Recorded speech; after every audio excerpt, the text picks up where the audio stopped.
1972 ఈ ఏడాది 60 చిత్రాలు విడుదలయ్యాయి. జయప్రద పిక్చర్స్ పండంటి కాపురం సూపర్ హిట్ అయి 360 రోజులు ప్రదర్శితమైంది. విచిత్ర బంధం, ఇల్లు, ఇల్లాలు చిత్రాలు రజతోత్సవం జరుపుకున్నాయి.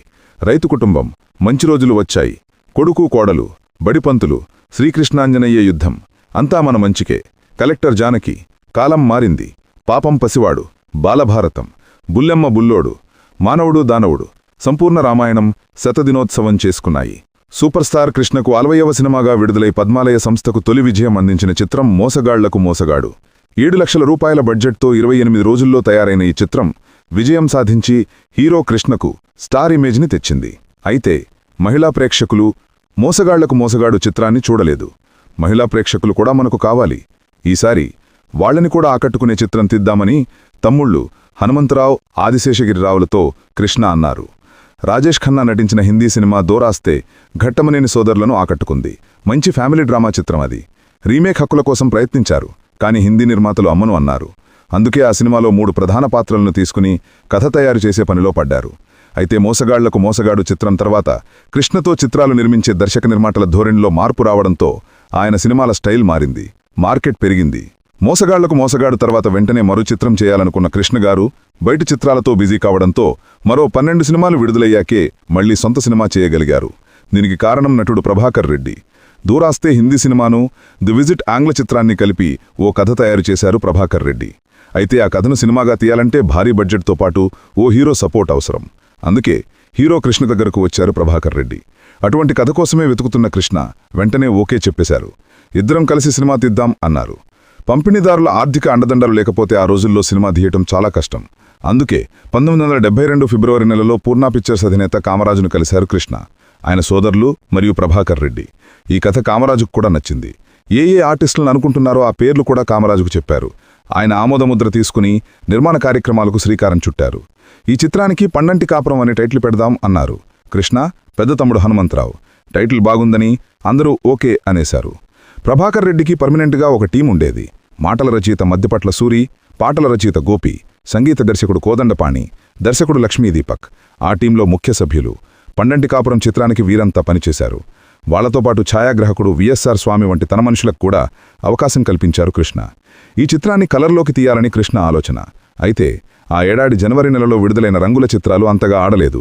దాంతో కలర్లో సినిమాలు తీయాలనుకున్న చాలామంది నిర్మాతలు వెనుకడుగు వేసి బ్లాక్ అండ్ వైట్లోనే నిర్మించడానికి ఏర్పాట్లు చేసుకుంటున్న తరుణం. అయినా సరే భారీ తారాగణంతో కలర్లో ఈ సినిమాను భారీగా తీయాల్సిందే అని కృష్ణ పట్టుపట్టారు. చివరకు కామరాజ్ కూడా సరేనన్నారు.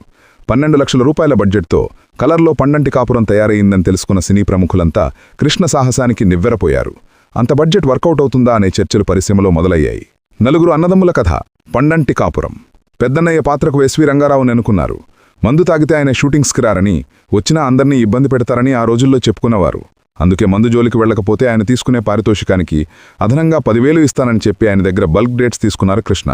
శ్రీ రంగారావు గారి తమ్ముళ్ల పాత్రలకు గుమ్మడి, ప్రభాకర్ రెడ్డి, కృష్ణ ఎన్నికయ్యారు. దేవిక, బి సరోజాదేవి, విజయ నిర్మల వీరికి జోడీలుగా ఎన్నుకున్నారు. పండంటి కాపురం చిత్రంలోని రాణి, మాలినీదేవి పాత్రను భానుమతిని దృష్టిలో పెట్టుకుని రూపొందించారు ప్రభాకర్ రెడ్డి. అహంభావి అయిన ధనికురాలి పాత్ర అది. భానుమతి గారి బాడీ లాంగ్వేజ్కు సూట్ అయ్యే క్యారెక్టర్ అది. ఆమెకు కూడా నచ్చి సినిమా ఒప్పుకున్నారు. ఆ సమయంలోనే హీరో కృష్ణతో అంతా మన మంచికే చిత్రం తీస్తున్నారు భానుమతి. ఆ సినిమా పూర్తయ్యాకే పండంటి కాపురం సినిమాకు డేట్స్ ఇస్తానని ఆమె చెప్పారు. అయితే అప్పటికే అందరి డేట్స్ తీసుకోవడంతో భానుమతి కోసం అన్ని రోజులు వెయిట్ చేయటం కష్టం కనుక ఆమెకు బదులు జమునాని ఎన్నుకున్నారు. దాంతో భానుమతి కోపం వచ్చింది. ది విజిట్ సినిమా ప్రేరణతో పండంటి కాపురం చిత్రం తీస్తున్నారు కనుక ఆ సినిమాకు పోటీగా ది విజిట్ సినిమాను యథాతథంగా తీయాలని భానుమతి నిర్ణయించుకున్నారు. అందులో ప్రధాన పాత్రను పోషించమని గుమ్మడిని ఆమె అడిగారు. పండంటి కాపురం షూటింగ్లో షార్ట్ గ్యాప్లో అందరూ కూర్చుని మాట్లాడుకుంటుండగా ఈ విషయం చెప్పారు గుమ్మడి. అది వినగానే రంగారావు గారికి కోపం వచ్చింది. ఆ సమయంలో భానుమతికి ఆయనకు మధ్య వైరం ఉండేవి. హేమాహేమీలైన ఇంతమంది నటినటులు పనిచేస్తున్న ఈ సినిమాను భానుమతి మళ్లీ తీస్తుందా, ఆ షూటింగ్ ఎలా జరుగుతుందో చూద్దాం అన్నారు. ఆవేశంగా అలా అనడమే కాదు, పండంటి కాపురం షూటింగ్ వేగంగా పూర్తి కావటానికి తనవంతు సహకారం అందించారు రంగారావు గారు. మిగిలిన తారాగణం కూడా సహకరించడంతో 150 రోజులు పడుతుందని అనుకున్న చిత్రాన్ని 90 రోజుల్లో తీశారు. ఒకే రోజు 4 యూనిట్లతో 4 లొకేషన్లలో షూటింగ్ జరిపిన సందర్భాలున్నాయి. పండంటి కాపురం చిత్రంతోనే జయసుధా చిత్ర పరిశ్రమకు పరిచయమయ్యారు. జమునా కూతురుగా ఆమె చిత్రంలో నటించారు. అలాగే సీనియర్ నటుడు నరేష్ బాలనటుడిగా కనిపించిన తొలి సినిమా ఇదే. ఎన్టీఆర్, ఏఎన్ఆర్ నటించిన చిత్రాలే రెండేసి థియేటర్లలో విడుదలయ్యే రోజులు. అయితే పండంటి కాపురం చిత్రాన్ని కూడా 2 థియేటర్లలో విడుదల చేయటం కృష్ణ సాహసానికి నిదర్శనం. 1972 జూలై 21న పండంటి కాపురం చిత్రం రిలీజ్ అయ్యింది. సినిమాకు తొలి రోజే సూపర్ హిట్ టాక్ వచ్చింది. 24 కేంద్రాల్లో విడుదలైన ఈ చిత్రం మొదటి వారం 8,658 రూపాయలు వసూలు చేసింది. 24 కేంద్రాల్లో 24 రోజుల్లో 20 లక్షల రూపాయలకు పైగా వసూలు చేసి బాక్సాఫీస్ వసూళ్లలో సరికొత్త అధ్యాయం సృష్టించింది. రోజురోజుకీ జనం పెరుగుతుండడంతో థియేటర్ల సంఖ్య కూడా పెంచాల్సి వచ్చింది. 37 కేంద్రాల్లో 100 రోజులు, 3 కేంద్రాల్లో 25 వారాలు వాడింది. విజయవాడలోని 100 రోజుల వేడుకకు ఎన్టీఆర్ గెస్ట్గా వచ్చారు. నట సామ్రాట్ అక్కినేని నాగేశ్వరరావు హీరోగా రైతు నేపథ్యంతో చాలా చిత్రాలు వచ్చాయి. దాదాపు అవన్నీ విజయాలు సాధించాయి. అలా 1972 ఫిబ్రవరి 17న వచ్చిన మరో రైతు చిత్రం రైతు కుటుంబం. 1971లో అక్కినేని నటించిన పల్లె నేపథ్యంతో రూపుదిద్దుకున్న చిత్రం దసరా బుల్లోడు సూపర్ హిట్ అయ్యింది. ఆ ఊపులో ఉన్న అక్కినేని అభిమానులు రైతు కుటుంబం చిత్రాన్ని కూడా ఆదరించారు. నవభారత్ మూవీస్ పతాకంపై పివి సుబ్బారావు, పిఎస్ ప్రకాశ్రావు నిర్మించిన ఈ చిత్రానికి తాతినేని రామారావు దర్శకత్వం వహించారు. వ్యవసాయం చేసే ఉమ్మడి కుటుంబం నేపథ్యంగా రైతు కుటుంబం చిత్రం రూపుదిద్దుకుంది. నిర్మాతల్లో ఒకరైన సుబ్బారావు ఈ చిత్రానికి కథ అందించగా గొల్లపూడి మాటలు రాశారు. ఉన్న ఊరిలో అన్నీ కోల్పోయి పట్నం వెళ్లిన ఓ యువరైతు తన కుటుంబాన్ని ఎలా పోషించాడు, తన వారిలో ఎలా మార్పు తెచ్చాడు అనేది రైతు కుటుంబం చిత్ర కథాంశం. ఇందులో అక్కినేని సరసన కాంచన్ నటించారు. అక్కినేని తమ్ముడుగా రామకృష్ణ, అతిథి పాత్రలో కృష్ణమరాజు నటించారు. సత్యనారాయణ, నాగయ్య, పద్మనాభం, ధూళపాళ్ల, సాక్షి రంగారావు, సూర్యకాంతం, అంజలిదేవి, గీతాంజలి, విజయలలిత ఇతర ముఖ్య తారాగణం. రైతు కుటుంబం చిత్రానికి తాతినేని చలపత్రాం అందించిన సంగీతం అదనపు ఆకర్షణగా నిలిచింది. చిత్రంలోని పాటలను నారాయణ రెడ్డి, దాశరథి, కోసరాజు రాశారు. ముఖ్యంగా నారాయణ రెడ్డి రాసిన ఈ మట్టిలో పుట్టాము, ఈ మట్టిలో పెరిగాము, ఊరంతా అనుకుంటున్నారు జిల్లాయిలే జిల్లాయిలే పాటలు పాపులర్ అయ్యాయి.